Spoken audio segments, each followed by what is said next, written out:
Lutte kurde, ici et ailleurs, le podcast.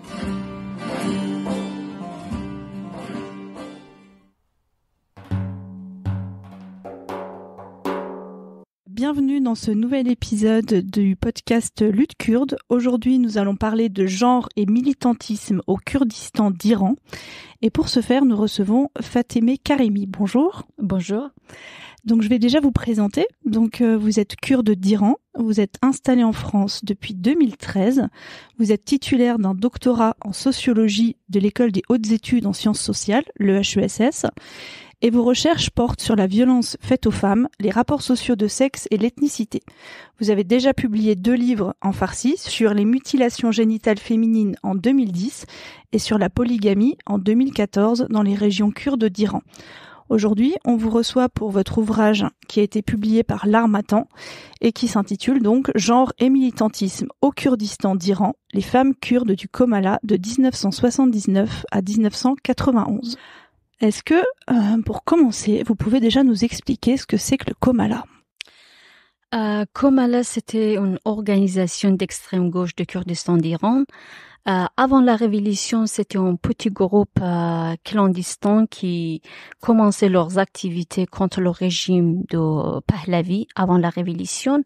Mais quelques jours après la victoire de la révolution de 1979, ce groupe, il se transformait en un parti politique, une organisation politique d'extrême gauche. Et voilà, ils ont apparu sur la scène politique du Kurdistan iranienne. Jusqu'à 1983, il s'est considéré comme une organisation politique kurde, mais à partir de cette date, il s'est, avec une autre petite partie politique iranienne, ils ont formé le Parti communiste d'Iran. Après cette alliance, le Comala, ancien Comala, il restait comme la branche armée de cette organisation, et l'autre branche iranienne, il est considéré comme la branche théorique. Donc voilà, parmi les Kurdes, on le connaît que sur le nom de Comala. C'est pour ça, dans mon livre aussi, toujours j'ai utilisé le nom de Comala, pas le Parti communiste d'Iran. Alors, vous avez circonscrit votre travail sur la période 1979-1991. Est-ce que vous pouvez nous expliquer pourquoi ces dates-là se sont imposées à vous pour mener votre recherche ? Parce que cette période, c'est le sommet des activités politiques de cette organisation. Après la révolution de 1979, c'était une occasion en or pour les Kurdes, et surtout pour le Comala. Donc, il a apparu tout de suite, quelques jours après la révolution, comme une organisation d'extrême gauche, surtout pour les jeunes. Et pendant cette période de 10 ans, c'était le sommet des activités de Comala. Malheureusement, à la fin des années 80, donc il y avait une défaite au niveau politique et armé pour le Comala, et le Comala, il a vécu sa première division au sein de cette organisation, et même aujourd'hui on a plusieurs branches de cette organisation. C'est pourquoi moi je me suis focalisée que sur cette période où les femmes, ils étaient très actives au sein de cette organisation. Alors, pendant la période que vous avez étudiée, quels étaient les ennemis principaux du Comala ? Pendant cette période, Comala, elle a été apparu sur le scène politique comme une organisation d'extrême gauche kurde. Donc, en plus de la question de classe sociale, la question du Kurde en tant qu'une minorité ethnique en Iran, c'était très importante. Donc, avec un autre parti politique kurde qui s'appelle PDKI, Parti démocratique du Kurdistan d'Iran, ils ont fait une alliance contre le nouveau régime. Parce que quelques jours après la révolution de 1979, ils ont dit c'est la meilleure période pour revendiquer les demandes culturelles et politiques des Kurdes. C'est pourquoi, dès le début, ils ont commencé avec les négociations avec le nouveau régime islamiste. mais malheureusement, dès le début, ces revendications, ils ont été considérées comme un signe de séparatisme. C'est pourquoi, dès le début, le nouveau régime, il a attaqué le Kurdistan 2 fois, et donc le Komalé, voilà, il était obligé finalement d'entrer dans une période de lutte armée contre le régime iranien. Mais malheureusement, quelques années plus tard, on avait un conflit interne au sein des Kurdes, au sein de la société kurde, des partis politiques kurdes. Donc, on avait une autre lutte entre le Komalé et le PDKI aussi, malheureusement, pas mal de Peshmerga, ils ont perdu la vie pendant cette période.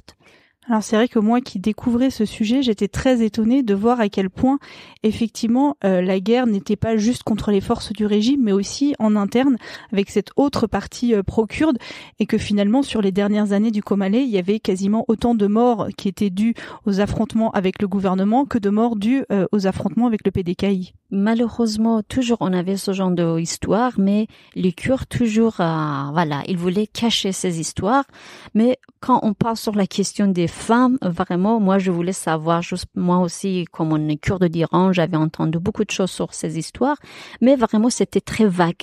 Je savais pas qu'est-ce qui se passe, et surtout sur la question des femmes, c'était quoi l'influence de ce conflit interne.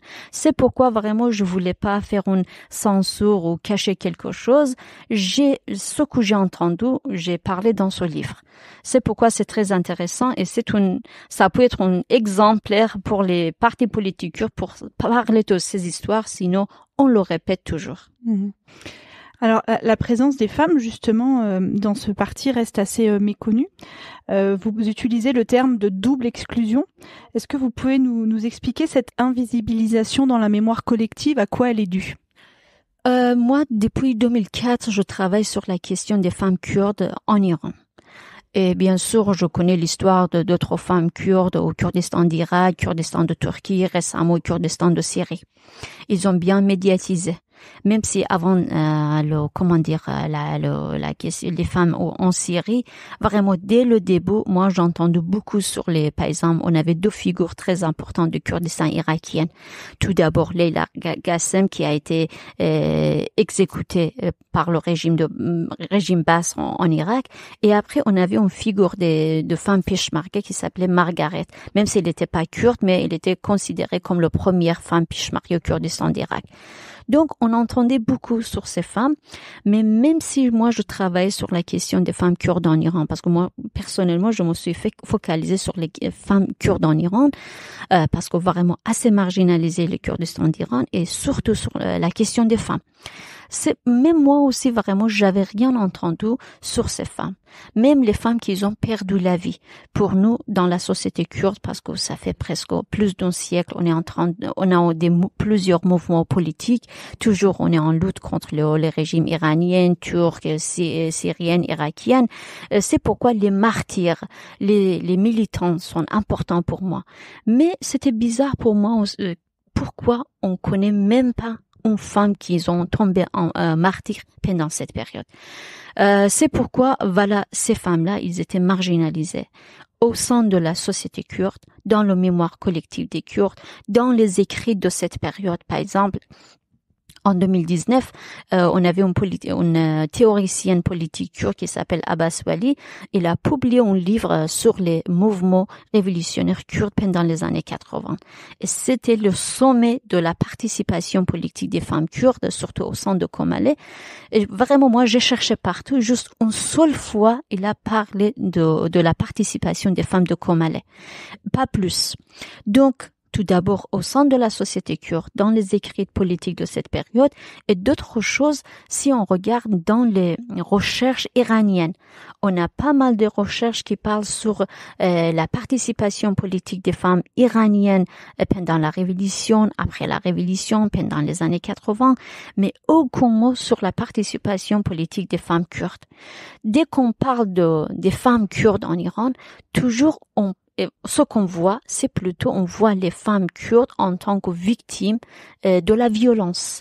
la violence conjugale, crimes d'honneur, les choses comme ça. Mais jamais parler sur la participation politique de ces femmes.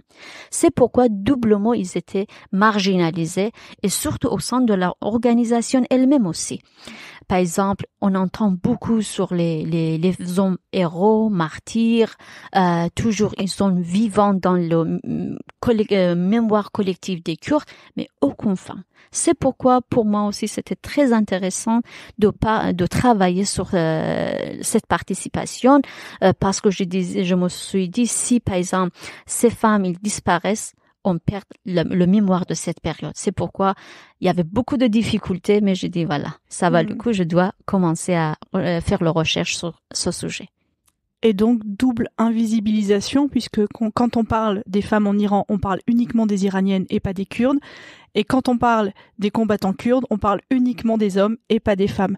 Donc ma question suivante s'impose, c'est face à cette double invisibilisation, comment vous avez procédé pour travailler? Comment vous avez pu trouver des sources? Et j'imagine, enfin je le sais même, mais je voudrais que vous en parliez, que vous avez dû faire des recherches pour retrouver des personnes qui avaient participé, qui ont dû témoigner, pour que vous ayez plus de matière, parce que les sources officielles n'étaient pas suffisantes. Exactement. Dès le début, en 2013, moi, j'ai obtenu une bourse du gouvernement français par l'Institut kurde, donc je suis venue en France. Donc, tout d'abord, je connaissais pas du tout la langue française. J'ai commencé de zéro vraiment, je peux dire ça. Et après, donc, en tant qu'une débutante pour apprendre le français, donc j'étais obligée de commencer ma thèse. Donc, moi, je connaissais pas je peux choisir quel sujet parce que en Iran, on est dans un monde très, très isolé. Quand j'étais en Iran, je pensais qu'il y a beaucoup de recherches sur les Iraniens, sur les Kurdes, sur les femmes, mais juste on est isolé parce qu'à l'époque, au niveau de de réseaux sociaux aussi, à l'époque, c'était pas comme aujourd'hui. Donc moi, je pensais qu'il y a beaucoup de recherches, il y a beaucoup d'archives, juste on n'a pas accès.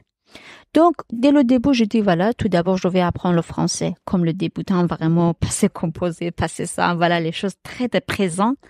Et après, j'ai dit, ça va aller, il y a beaucoup de recherches, il y a des archives. Et il y avait une femme iranienne qui a travaillé sur les Kurdes aussi, qui s'appelle Shahrzad Mojab.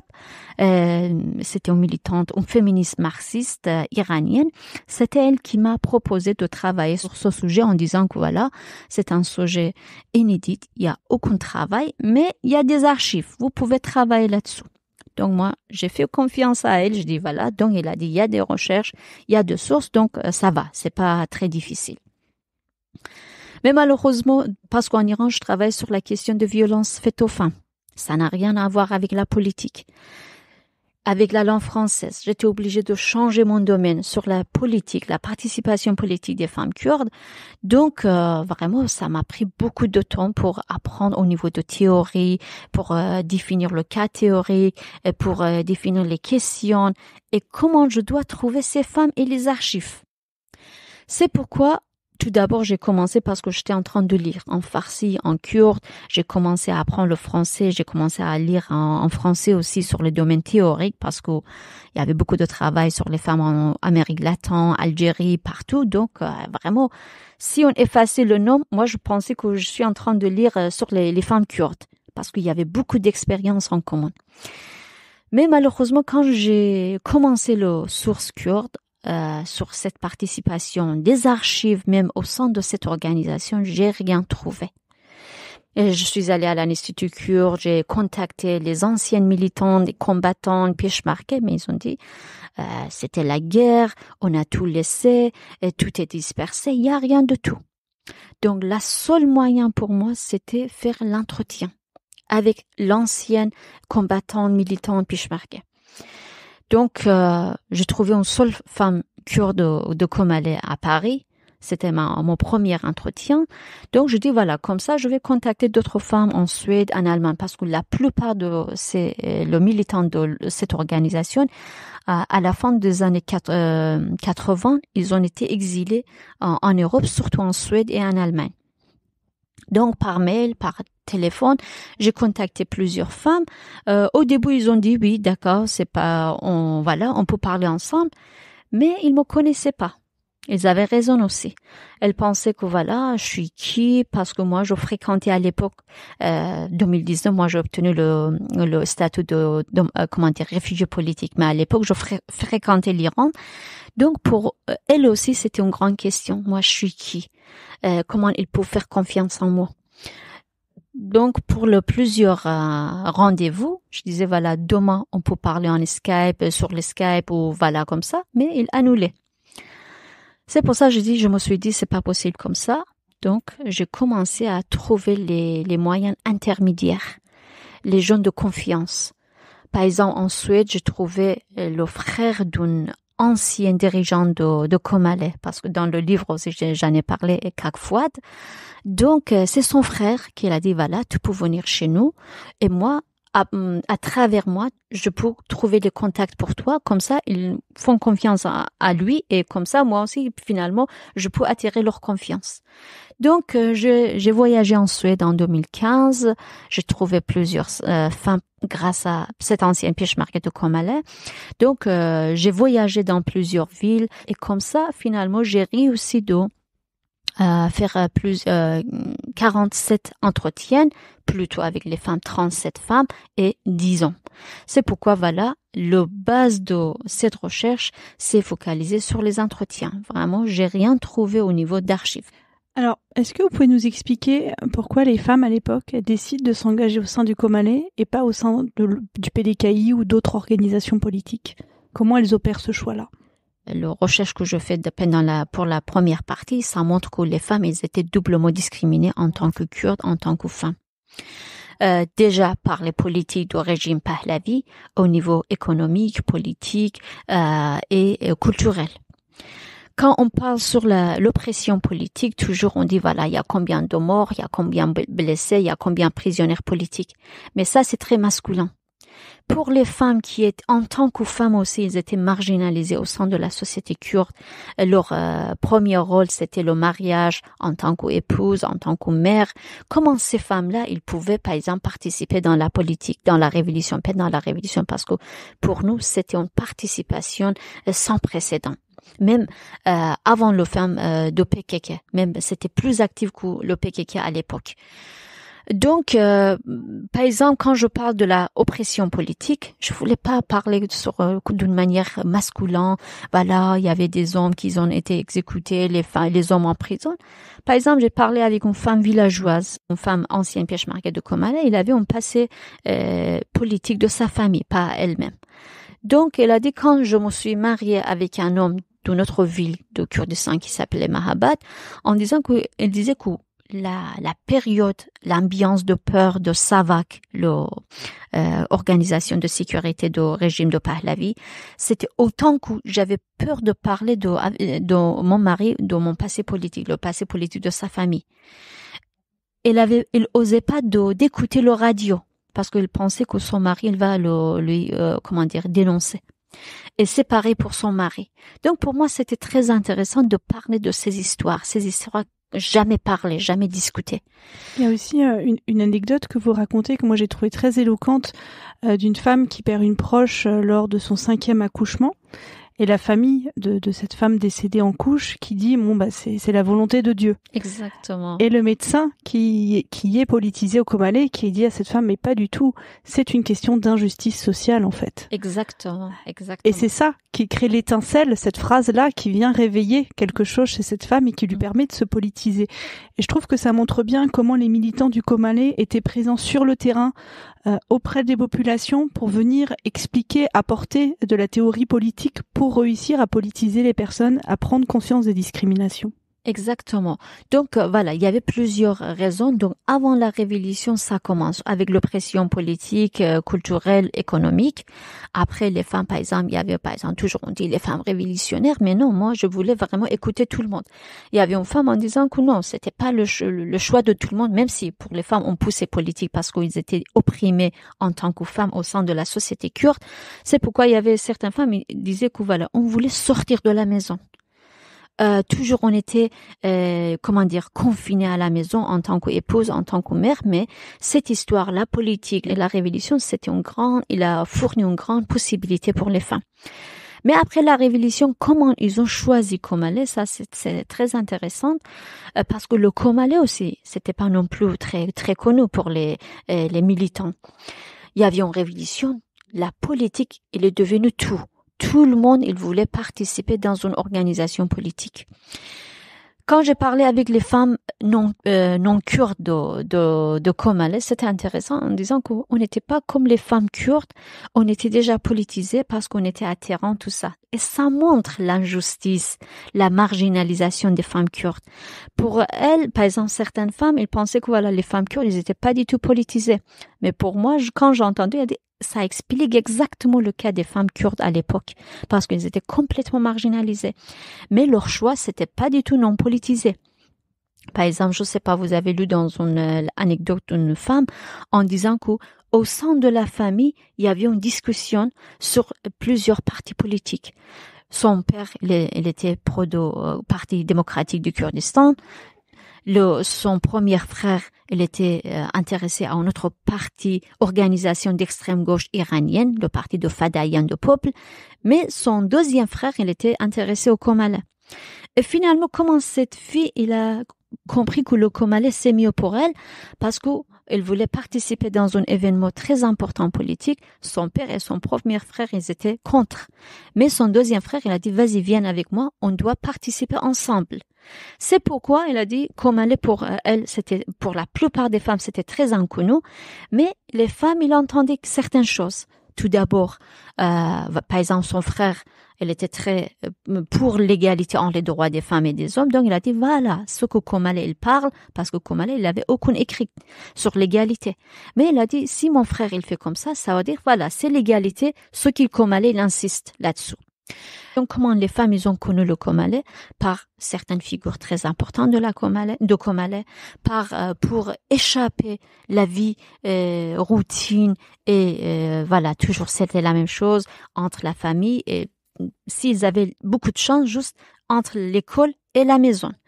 Et d'autres choses, par exemple, quand on avait l'attaque de régime contre au Kurdistan iranien, certaines femmes, ils étaient obligées de quitter le région urbaine pour sauver leur vie, parce que pour la première fois après la révolution, on a vu les femmes qui ont perdu la vie. Ils ont été arrêtés, prisonnières, torturés, et finalement ils ont été exécutés. C'est pourquoi finalement certaines femmes, par la nécessité, ils ont rejoint le Komale en tant que marqué dans la lutte armée. Donc, il y avait plusieurs raisons différentes derrière cette participation. Alors, les familles, vous le dites, elles ne sont pas toujours favorables. Si elles ne sont pas elles-mêmes déjà engagées, elles peuvent être hostiles à cette politisation au sein du Komale de leurs filles, de leurs sœurs, etc. Quelles sont les barrières auxquelles les femmes ont été confrontées et comment est-ce qu'elles ont réussi à les détourner pour pouvoir intégrer une organisation politique? Mais pendant la révolution de 1979, avec la révolution, tout le monde voulait participer dans la politique. Pour les hommes, c'était toujours dans la continuation de leur socialisation, donc c'était quelque chose de très normal. Si les familles des hommes, ils n'étaient pas d'accord parce qu'ils avaient peur que leur fils, il tombe un martyr, il perd la vie, avec beaucoup d'oppression politique où les familles kurdes, ils ont déjà vécu pendant le régime de Pahlavi. Mais quand on parle avec les femmes kurdes, c'était quoi vos obstacles pendant cette participation? La première obstacle qu'ils parlent, c'est la famille. Pour elles, pour la plupart d'entre elles, c'était la plus importante. Il y avait certaines familles, parce qu'il y avait certaines qui ont rejoint le Komale en famille. Donc, c'était facile. Même, ils encourageaient leurs filles pour dire que voilà, tout pour rejoindre le Komale. Mais pour la plupart, c'était pas le cas. Et surtout pour le Komale, en tant qu'un parti politique d'extrême gauche. Quand j'étais très petite, j'ai pas mentionné dans mon livre, mais c'était une histoire un peu personnelle. Mon père, il peut pas lire, écrire, rien de tout, mais voilà, toujours il était intéressé à la politique. J'entendais toujours quand j'étais très petite, c'est quoi le Komale? Il disait toujours deux choses, en disant que c'était une partie communiste. Et pour nous, les Kurdes et les conservateurs, d'être communiste, ça veut dire quoi? Ça veut dire ils croient pas en Dieu et il y a les relations sexuelles libres. Donc, dans cette situation, moi, je pensais que quelqu'un comme mon père, il parle de ça. Mais quand j'ai interrogé les femmes et les anciennes peshmerga, ils disaient que c'était exactement le cas. Donc, il y avait beaucoup de fausses informations derrière les militants de Comala en disant que voilà, ils demandent pas la liberté, ils cherchent pas la politique, ils, par exemple, surtout pour les femmes, pour les hommes, toujours, il n'y a pas beaucoup d'obstacles à ce niveau-là, mais pour les femmes, surtout pour les femmes, voilà, ils sont là pour chercher un mari, pour chercher une liberté, par exemple, sexuelle. C'est pour ça, les familles aussi, ils voulaient pas que leurs filles, par exemple, il y avait une jeune fille en disant que mon père, il était d'accord pour sa participation politique, mais il a dit jusqu'à dernière minute, il a insisté qu'elle participe dans le parti démocratique de Kurdistan, pas pour le Comala, parce qu'il a dit avec cette participation, il y a un grand risque pour toi et après on va perdre la réputation de la famille. Donc il y avait beaucoup d'obstacles. Tout d'abord la famille, il y avait des filles en disant qu'on était torturés, on était battus physiquement, mais on a résisté contre la famille. Tout d'abord la famille, après la société. Par exemple, il y avait certains en disant qu'on était la famille, finalement ils ont laissé leur fille de participer dans la politique, mais les entourages dans la ville, votre fille elle était avec qui, tout ça, donc il y avait une pression de la société aussi. Et troisième, c'était la pression de l'organisation elle-même aussi. Parce que les femmes comme les hommes, ils n'avaient pas la même expérience. Il y avait beaucoup de barrières contre les femmes. Donc vraiment, pour les hommes, on pose jamais votre famille comment il a réagi. Ils ont dit quoi. Mais pour moi, personnellement, j'ai dit voilà, je dois commencer de leur famille. Qu'est-ce qui se passe? Parce que même aujourd'hui, c'est très difficile pour la famille. Même aujourd'hui, s'il y a un homme, il est en prison, la famille a dit voilà, notre fils, c'est un grand héros. Mais même aujourd'hui, c'est pas très facile pour les familles. Parce qu'il y a la question de viol. C'est la question de perdre la réputation, honneur de la famille, donc c'est encore difficile. Même si la société est complètement changée, c'est pas comme avant, mais encore c'est difficile. C'est pourquoi, pour moi, même s'il y avait beaucoup de difficultés pour les femmes, mais pour moi, en tant que femme kurde, c'était un grand révolutionnaire cette participation. Il a changé beaucoup de choses au sein de la société kurde. Ce qui est intéressant aussi, c'est que vous montrez comment, compte tenu de tout ce que vous venez d'évoquer, les femmes mettent en place des stratégies pour que leur famille puisse accepter leur politisation au sein du Comala. Je pense à deux choses plus particulièrement. Le fait que leur participation dans un premier temps va davantage être dans les manifestations que dans les réunions, parce que les manifestations étant publiques, on voit qu'elles ont un comportement qui est considéré comme adapté, et elles évitent de se retrouver dans un espace clos de la réunion où on pourrait supposer qu'elles aient eu un comportement qui pourrait porter atteinte à l'honneur de la famille. Donc ça, c'est la première chose. Et seconde, c'est le fait que elles se mettent à s'organiser aussi en non-mixité. Elles vont commencer à mettre en place des comités où elles ne sont qu'entre femmes pour éviter que des rumeurs viennent entacher leur réputation et par ricochet l'honneur de la famille. Exactement, ça aussi, c'était très intéressant. Par exemple, les femmes, voilà, elles étaient partout, dans les manifestations, dans les grèves, ils faisaient tout, côte à côte avec les hommes, dans l'espace urbain. Parce que moi, quand je parle si vous regardez le livre, c'est 3 parties. La première partie, il parle avant la révolution. Deuxième partie, il parle sur la participation des femmes kurdes dans l'espace urbain. Et troisième, on parle sur la participation politique des femmes kurdes dans la lutte armée.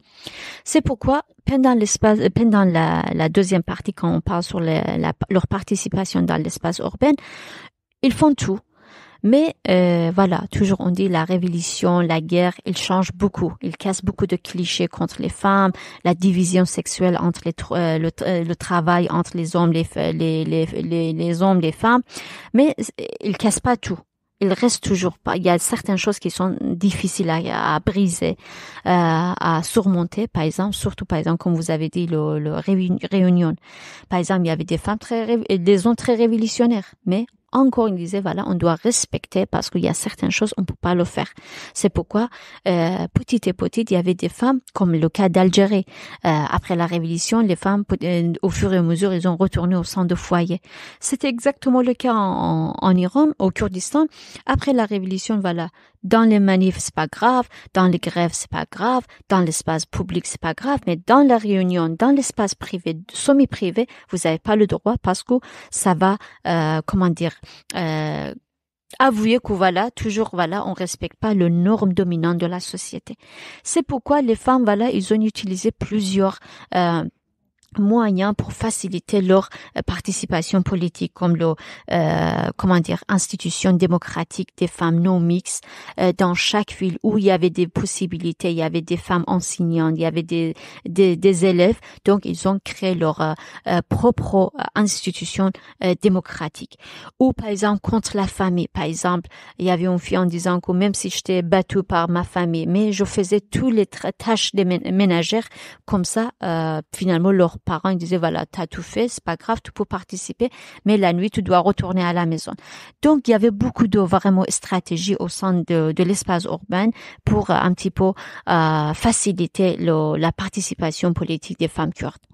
Ce que votre livre montre bien aussi, c'est qu'il y a une vraie évolution qui s'opère. C'est-à-dire que quand les femmes intègrent le Comélé, dans les premières années, elles ont surtout un rôle de sympathisante, de soutien. Alors évidemment, on va en parler plus longuement, il reste une division très genrée. Néanmoins, il y a quand même une vraie évolution en interne, puisque les femmes finissent par accéder au statut de peshmerga qui, dans un premier temps, ne leur est pas accordé. Est-ce que vous pouvez un peu nous raconter comment se fait cette évolution ? Et c'était une évolution par la nécessité. Une guérilla, c'est très important pour nous. Ils sacrifient leur vie pour le cause kurde, pour la société kurde, donc c'est très valorisé. C'est pourquoi c'était très important pour les femmes. Mais par exemple au Kurdistan d'Irak, parce que j'ai vu un entretien avec une ancienne commandante kurde de Kurdistan irakienne, il disait que non, on n'acceptait pas les femmes. Ils étaient là en tant que mari, en tant qu'épouse, en tant que mère, mais pas en tant que peshmerga. Et au début de mon travail, moi, je voulais dire que le Comélé, c'était la première organisation politique qui a accepté les femmes. Ils ont dit non, on avait déjà la participation politique des femmes kurdes au Kurdistan d'Irak. Mais quand j'ai vu, non, ils étaient là juste en tant qu'épouse, pas en tant que peshmerga. C'était plutôt une façade. Donc, c'était très difficile. Là-bas, ils n'ont pas accepté parce qu'ils ont dit, on est parmi les villageois, donc ils n'acceptent pas cette participation. C'est la dernière base populaire pour les femmes kurdes, pour les Kurdes, donc on ne peut pas accepter. Mais qu'est-ce qui se passe au sein de Comélé? Au sein de Comélé, dans l'espace urbain, les femmes, ils participaient partout. Si vous voyez le livre, la deuxième partie, vraiment, on voit une participation, même s'il y a beaucoup d'attaques, il y a beaucoup d'allers-retours, mais finalement, les femmes, ils sont partout, côte à côte avec les hommes. Mais quand on a la lutte armée, à la fin de, par exemple, le mois de mai 1980, le Comélé, il n'accepte pas les femmes. Même aujourd'hui, par exemple, quand le Comélé, les anciens dirigeants de Comélé, ils parlent sur l'égalité entre les droits des femmes et des hommes, en disant, vous voyez, on a accepté les femmes en tant que peshmerga. Pour nous, c'est un signe de respecter l'égalité entre les droits des femmes et des hommes. Et la plupart de la société, ils acceptent ça. C'est vrai, à l'époque, c'était très difficile, mais on connaît pas le détail. Qu'est-ce qui se passe pendant cette période? Et comme cette recherche montre, les récits des femmes ils montrent, c'était pas du tout comme ça par hasard et juste d'un coup, voilà, on a besoin de peshmerga, tout ça, on accepte les femmes. C'était étape par étape. Et au début, le Comélé, certains dirigeants de Comélé, ils étaient très réticents par rapport d'admission des femmes dans la lutte armée. Parce que, voilà, on dit la révolution, la guerre, ils changent tout, ils changent pas tout. Ils changent beaucoup de choses, mais pas tout. C'est pourquoi toujours il y avait certains qui insistaient sur la division sexuelle du travail en disant que les femmes, ils sont faibles et fragiles, ils ne peuvent pas participer dans la lutte armée. Et d'être peshmerga, c'était très masculin. La lutte armée, elle défendait toujours de sa masculinité et son non-mixité. C'est pourquoi c'était très difficile, mais finalement, beaucoup de femmes, parce qu'il y avait certaines femmes qui ont quitté la ville, l'espace urbain, parce qu'ils étaient en danger, mais le Comélé, au début, il n'a pas accepté en disant que non, il n'y a pas de place pour vous dans l'espace montagneuse, dans la zone rurale, vous devez retourner dans l'espace urbain. On a besoin de vous là-bas, pas ici. Ils étaient obligés de retourner. Mais finalement, quelques mois plus tard, parce que la clandestine, l'activité en cachet clandestinité, elle était plus possible. Il y avait beaucoup de femmes, des hommes, ils ont été arrêtés et exécutés. C'est donc, chaque jour, il y avait beaucoup de femmes, il y avait beaucoup d'hommes qui étaient obligés de quitter la ville. À partir de cette période, même, il y avait des familles qui étaient contre la participation politique de leurs filles, de des entourages. Mais à partir de ce moment, parce qu'il y avait une information en disant que si les femmes, la République islamique arrête les femmes, c'est pas qu'aux exécutions, il y a des questions de viol aussi. Il y avait cette information pour faire peur aux familles aussi. Il existait bien sûr le cas comme ça, c'est pas pour toutes les femmes, mais il existait. C'est pourquoi il y avait certaines familles, ils poussaient leurs filles pour quitter l'espace urbain aussi. Donc, finalement, il y avait beaucoup de femmes dans le zone rurale, dans le espace montagneuse. Finalement, Comalé, il était obligé d'accepter les femmes. C'était une nécessité et il y avait certains dirigeants aussi, ils étaient pour la participation politique des femmes dans la lutte armée et finalement il y avait des femmes aussi qui résistaient, ils voulaient prendre l'arme, ils voulaient participer dans la vie politique parce que c'était très très valorisé aussi. C'est pourquoi toutes ces raisons finalement le Comalé avec une période de réticence il a finalement accepté la participation des femmes dans la lutte armée aussi. Il y a un exemple que vous donnez que moi je trouve très éloquent, c'est le fait que beaucoup d'hommes peshmerga n'ont pas très envie que des femmes deviennent peshmerga à leur tour, parce qu'ils ont effectivement cette croyance que ça vient dévaloriser le statut de peshmerga, que ça vient déviriliser quelque chose qui pour eux apporte de la virilité, qui est très considéré. Et du coup, les femmes, on va leur donner des armes de moindre qualité que celle qui est donnée aux hommes, parce qu'on préfère garder ce qu'il y a de meilleur pour les hommes. On les discrimine même à ce niveau-là. Et en fait, le paradoxe veut que du coup, on leur donne des armes de moindre qualité qui sont plus lourdes. Exactement. Donc en fait, on les considère comme faibles, incapables d'avoir la force physique des hommes, alors que de fait, par cette discrimination, on leur impose des conditions de travail qui sont plus difficiles que celles des hommes. Exactement. Et en plus que ça, ils étaient obligés de travailler dans plusieurs domaines. C'est pour ça, leur travail, c'était pas valorisé parce que par exemple, 1 heure ici, 2 heures ici, dans les opérations, ils acceptaient pas au début, ils acceptaient pas facilement les femmes. On pense qu'aussi, on parle de cette discrimination, c'est impossible, ça va dévaloriser la participation politique des femmes. Même les femmes aussi le cachent, mais on doit le montrer que la participation des femmes kurdes, à tout niveau, c'est différent. C'est pas la même expérience des hommes.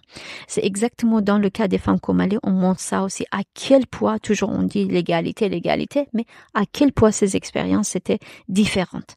Par exemple, il y avait une femme en disant qu'on n'avait pas le droit de faire une erreur. Ça, c'était très intéressant. C'est vrai pour les hommes, par exemple, ils pouvaient dire on est fatigué, on a soif, on a faim, c'était quelque chose de très normal, voilà. Ça vient c'est les raisons extérieures, parce que la condition, c'est très difficile. Donc, il y avait une interprétation extérieure pour la fatigue des hommes, mais pas pareil pour les femmes. Les femmes, par exemple, ils disaient dans le récit, c'est mentionné dans le livre, en disant que, par exemple, plusieurs heures d'opération contre l'État, la République islamique, après contre le peshmerga de Parti démocratique du Kurdistan d'Iran, on était très fatigués, encore on était obligés de marcher plusieurs heures dans les montagnes, dans les villages, mais on avait peur de dire on est fatigué. On avait peur de monter sur un cheval ou d'autres choses parce que c'était un signe de faiblesse pour toutes les femmes. Si on disait on est fatigué, on est soif, et c'était quelque chose de très normal, à l'époque très très difficile, et en plus de guerre entre la Comale et la République islamique, le Comale et le PDKI, on avait la guerre entre l'Iran et l'Irak. Et de temps en temps, on avait le bombardement. Les peshmerga étaient très fatigués, et après il y avait un bombardement aussi. Imaginez-vous, dans cette situation, les femmes, ils n'avaient pas le droit de dire je suis fatiguée, j'ai soif, j'ai faim. Parfois, il disait que c'est très marquant. Il disait que quand on montait sur la montagne, on était obligé de cacher quand il soufflait tout ça, ils étaient obligés de tout cacher. Donc, vous expliquez bien qu'elles développent des stratégies pour pas qu'on voit qu'elles sont hors de souffle à cause de l'effort, alors que tout le monde l'est. Mais c'est vraiment, je reprends les termes que vous avez employés, c'est-à-dire que quand les hommes sont hors de souffle, on prend la cause comme extérieure parce que en fait les conditions sont difficiles, donc de fait ils sont essoufflés, alors que pour les femmes elles ne peuvent pas se permettre d'être essoufflées parce qu'on va considérer que c'est interne à leur constitution et qu'elles n'ont pas la constitution qui leur permet de fournir cet effort. Exactement. Et quand même en Suède, j'étais en train de parler avec, interroger une ancienne homme peshmerga. Je dis, vous voyez que vous, à l'époque, comment vous voyez la participation des femmes? Elle dit oui, de temps en temps, elles étaient très fatiguées. Je dis, et vous étiez jamais fatiguées? Si, mais donc, même aujourd'hui aussi, ils pensaient comme ça.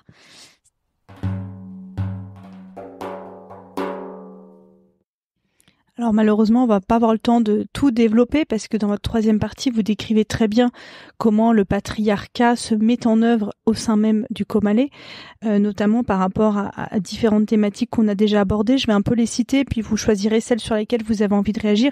Donc on a parlé déjà un petit peu de la division sexuelle du travail. On n'a pas encore abordé la question de comment est gérée la question du mariage. Voilà, les pressions aussi que subissent les femmes pour accéder à des demandes de mariage qui peuvent être un peu pressantes.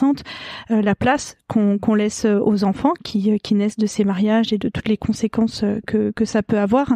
Et puis comment on vient parfois aider les femmes. Je pense notamment à la question vestimentaire où on va leur permettre de porter les habits des hommes. Et comment, à contrario, sur d'autres choses, on va contraindre les corps.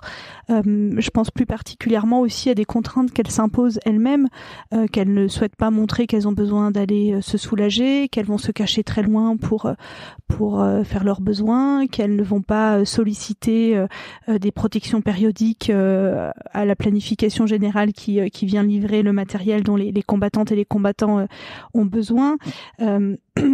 Vous évoquez aussi à un moment donné un exemple très précis et éloquent sur le fait que après de longues heures, voire jours de marche, les combattantes et combattants tombent sur un lac et qu'il y a ce réflexe des hommes d'aller se baigner et qu'en fait les femmes restent interdites parce qu'évidemment elles en ont envie, elles puent, elles ont transpiré, elles sont fatiguées, elles ont envie de se rafraîchir et en fait elles n'osent pas.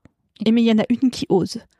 Voilà. Et donc c'est aussi toujours cette histoire de comment les femmes s'imposent dans cette structure qui met en place une hostilité patriarcale de façon consciente et inconsciente. Exactement. Donc, il y avait beaucoup d'exemples vraiment pour les femmes. C'était autre chose. Par exemple, vous avez mentionné le cas de mariage. Par exemple, aujourd'hui, quand on parle sur la participation des femmes kurdes au sein de PKK, donc la vie privée, c'est absent.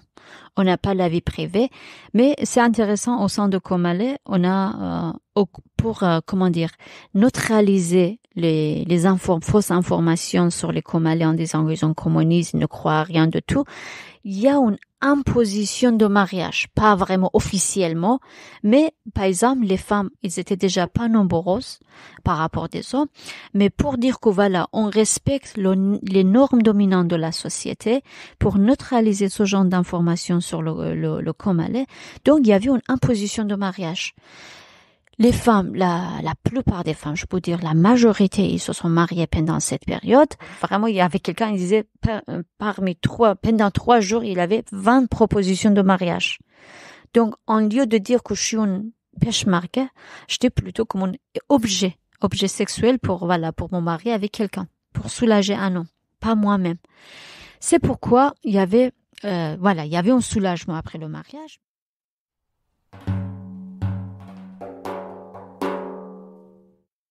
Chaque année, le Comalé est en train de reculer vers le Kurdistan d'Iran. Ils étaient en train de tout perdre. C'est pourquoi la question de fatigue, vraiment, il y avait plusieurs heures, ils avaient rien à manger, rien à boire. Juste pour ça, il y avait certains qui se sont rendus à la République islamique. Et quand ils étaient mariés, leurs femmes aussi, ils étaient obligés de leur rendre à la République islamique. Il y avait certaines femmes qui ont résisté en disant que même si mon mari il va se rendre, mais moi je reste ici. Mais c'était très rare.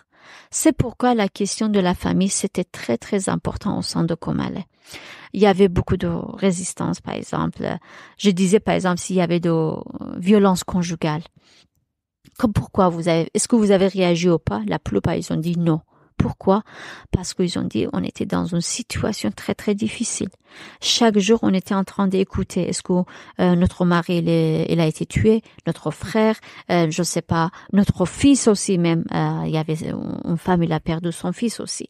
C'est pourquoi dans une situation très très difficile, il n'y avait pas beaucoup de objections en disant qu'on n'est pas d'accord. La situation c'était pas comme aujourd'hui. Par exemple, pour le PKK, ça fait plus de 40 ans. Il y a beaucoup de situations qui a été changées.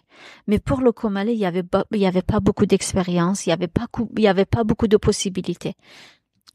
L'impression que j'ai eue en vous lisant, c'est que il y avait vers l'extérieur une démarche qu'on pourrait qualifier de soutenante pour les femmes, mais que c'était plus difficile à mettre en œuvre en interne, puisque forcément ça venait questionner des rapports de genre en interne qui pouvaient induire, si on allait jusqu'au bout d'un processus de déconstruction des normes de genre, induire une perte de privilèges pour les peshmerga hommes.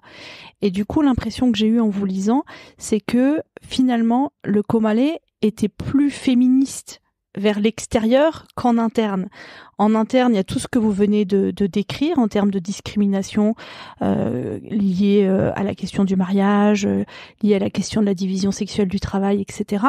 Mais en externe, le Komale, et notamment les femmes, pouvaient être amenées à intervenir dans les villages et plaider la cause de femmes qui étaient en difficulté au sein de leur foyer.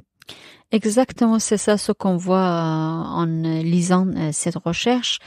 On voit beaucoup de récits en disant qu'on a aidé même les hommes aussi. Ils ont aidé les femmes villageoises contre la polygamie, contre la violence conjugale. Il y avait certaines femmes qui ont quitté leur famille pour rejoindre le Komale en disant que voilà, là-bas, il y a un respect pour les femmes, le droit des femmes, égalité. Mais quand on voit au sein de Komale, bien sûr, c'est pas le cas de tout le monde. Le Komale lui-même aussi, il a changé beaucoup de choses. Par exemple, sur la question de polygamie. J'ai parlé d'une histoire d'une femme, par exemple, l'organisation, elle n'a pas accepté le polygamie. Par exemple, si, par exemple, il y avait un cas de violence conjugale, par exemple, on avait 2 crimes d'honneur. 2 femmes peshmerga, ils ont perdu la vie. Les 2, ils savaient que tout de suite il y a une punition, tout de suite, c'est pour ça ils ont quitté, ils ont fui quitté l'organisation. Ils savaient pas que l'organisation, ils pardonnent pas ce genre de crime. C'est pourquoi il y avait certaines choses, c'est un avancement pour le Komale.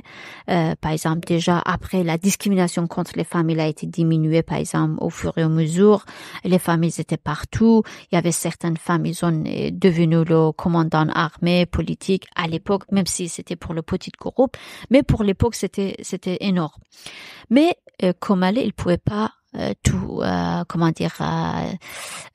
pouvait pas être contre toutes les discriminations ou pour une égalité totale entre les droits des femmes et des hommes. C'est pourquoi à la fin de cette recherche, je dis le Komale, il est en train faire un aller-retour entre les normes dominantes de la société et le progressisme il insistait là-dessous. Parfois il pouvait, parfois non. Alors pour finir, je voudrais, si vous le voulez bien, qu'on prenne le temps de lire quelques extraits de votre ouvrage ensemble, que j'ai sélectionné, sur lesquels je voudrais vous faire réagir. Alors le premier extrait, c'est page 171. Les femmes ne jouent dans l'imaginaire collectif kurde que le rôle de victime.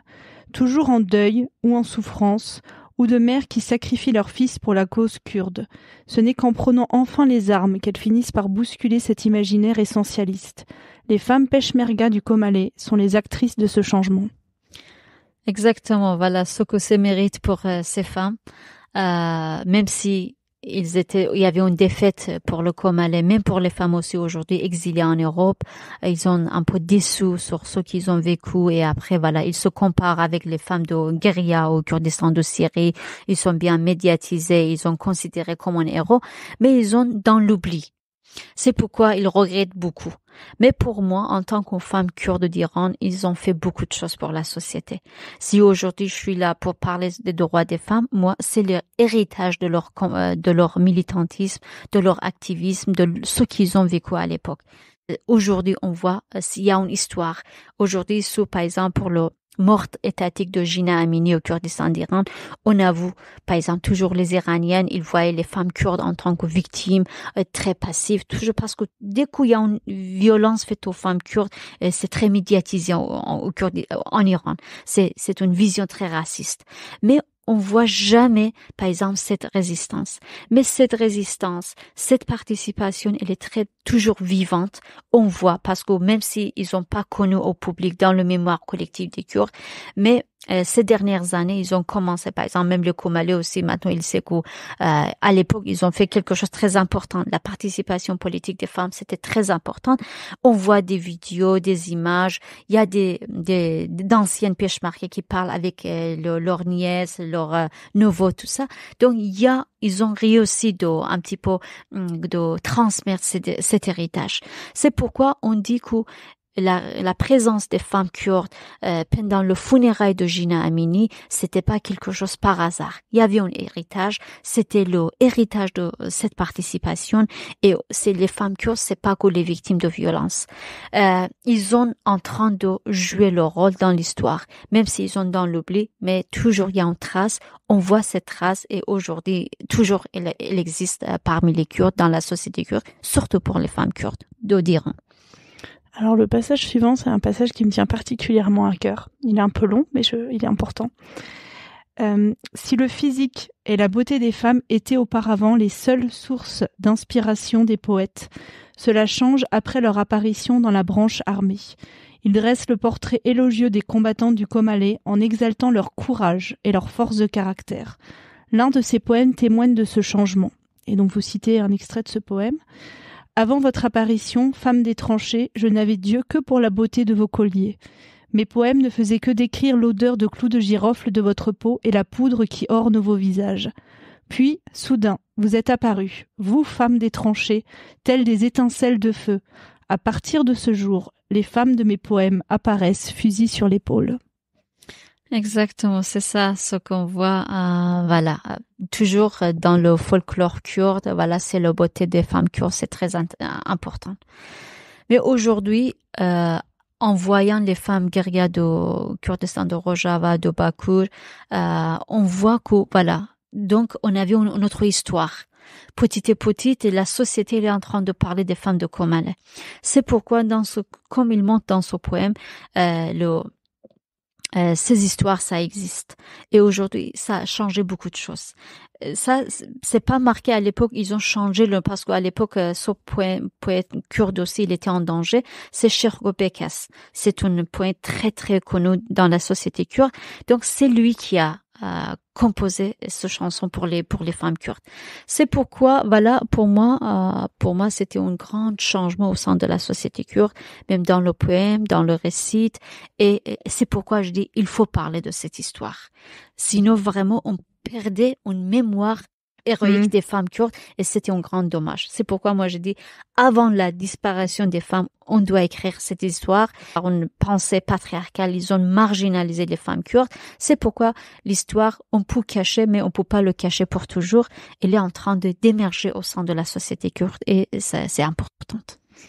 La raison pour laquelle j'ai sélectionné ces extraits, c'est que ça arrive souvent que je lise des auteurs hommes, notamment occidentaux, qui écrivent sur les Kurdes, plus particulièrement sur la révolution au Rojava, et qui, quand ils décrivent des femmes, se mettent toujours à les décrire physiquement et à émettre un avis sur ce qu'ils pensent ou pas de leur beauté.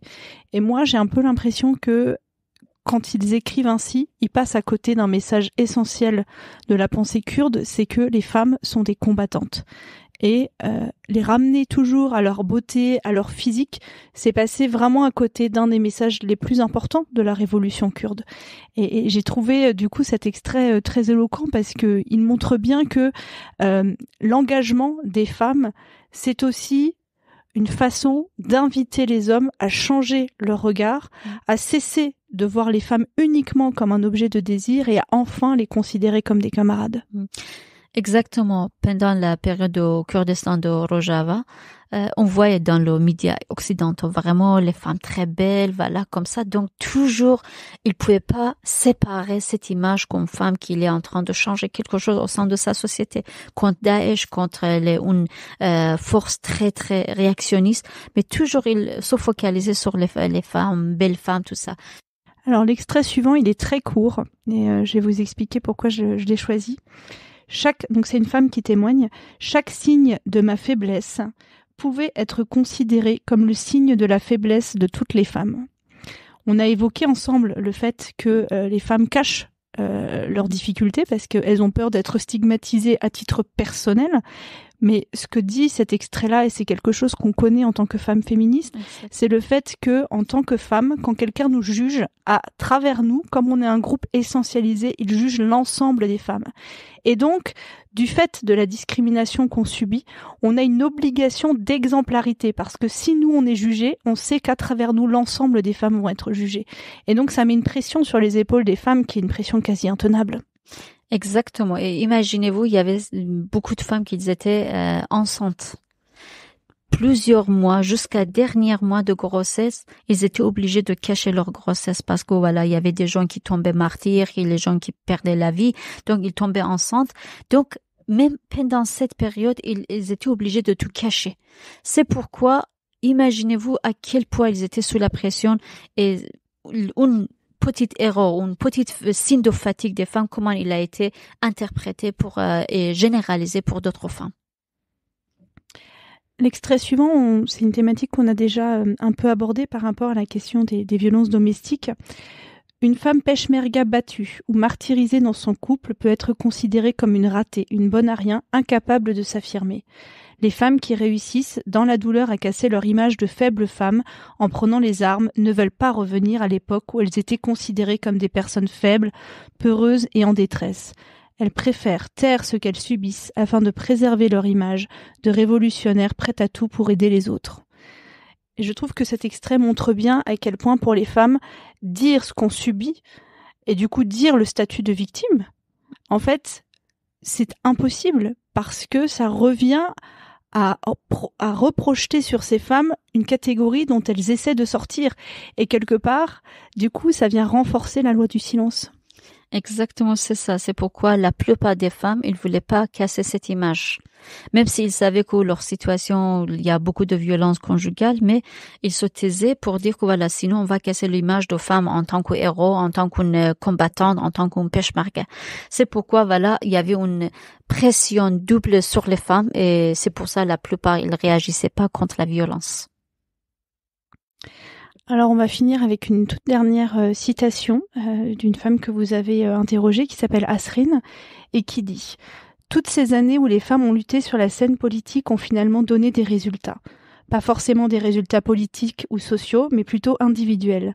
Malgré la situation inférieure de presque toutes les femmes peshmerga, et en dépit de tous les clichés de faiblesse, de fragilité et d'impuissance, elles ont fini par comprendre qu'elles possédaient un vrai potentiel. On avait nié ou minimisé leurs capacités, mais elles ont fini par comprendre qu'elles étaient capables d'accomplir quelque chose. » Exactement. Là, par exemple, moi, je dis, il y a certains qui me demandent, c'est quoi le résultat de la participation des politiques des femmes kurdes, par exemple, Kurdistan de Turquie, Syrie, l'Iran. Moi, je dis, la seule chose, même si jusqu'à maintenant, les Kurdes, ils n'ont pas obtenu beaucoup de choses, toujours, il y a une lutte en cours. Mais par exemple, sur le cliché, parce qu'il y avait un cliché très, très fort sur les femmes, en disant qu'elles sont faibles, fragiles, tout ça. Mais vraiment, ils ont réussi de casser ce genre de cliché. Pour moi, ça existe cette expérience, ça existe cet héritage et bien sûr, ça change la société. Alors j'espère que cette interview aura donné envie aux personnes de vous lire. Donc il y a deux possibilités pour vous lire. Donc je rappelle le titre de votre ouvrage qui a été publié à l'Harmattan. Donc Genre et militantisme au Kurdistan d'Iran, les femmes kurdes du Komala, 1979-1991. Donc c'est un livre qui fait un peu plus, presque 300 pages. Et pour les personnes qui ont moins le temps, on peut aussi les inviter à vous lire dans Études kurdes. Donc c'est une revue semestrielle de recherche, le numéro 15 de décembre 2022, qui a pour thème genre et politique dans les espaces kurdes et dans lequel vous avez fourni un article. Voilà, moi je vous l'ai déjà dit, mais je le répète au micro. C'est vrai que quand j'ai pris connaissance du titre de votre ouvrage, je me suis dit ouh là là, on risque d'être sur un sujet typique de thèse, avec un sujet très spécialisé, sur une recherche très focalisée sur une période donnée. Ça risque d'être un peu fastidieux à lire. Et je dois dire que ce n'a absolument pas été le cas. J'ai eu un très grand plaisir à vous lire. C'était absolument passionnant. Donc vraiment, j'invite les personnes à acheter votre livre et à le lire, parce que au-delà effectivement du fait que de fait c'est un livre sur une thématique très précise, je trouve que vraiment votre ouvrage montre comment, même dans une institution, une structure, un parti politique qui pense à la place des femmes, le patriarcat est tellement fort qu'on le reproduit nécessairement en interne, et je trouve que votre ouvrage donne vraiment des outils pour essayer de décrypter comment le patriarcat se déploie au sein des institutions militantes, et en plus de ça, il permet un petit peu de rétablir l'importance de la place des femmes au sein du Comalé, qui, comme très souvent, a été invisibilisée par une histoire qui est écrite par les dominants. Donc c'est important de rendre justice à cette place qui a été celle des femmes au sein du Comalé. Donc merci beaucoup pour votre travail, et puis merci d'avoir accepté notre invitation. Merci pour vous aussi. Lutte kurde, ici et ailleurs, le podcast.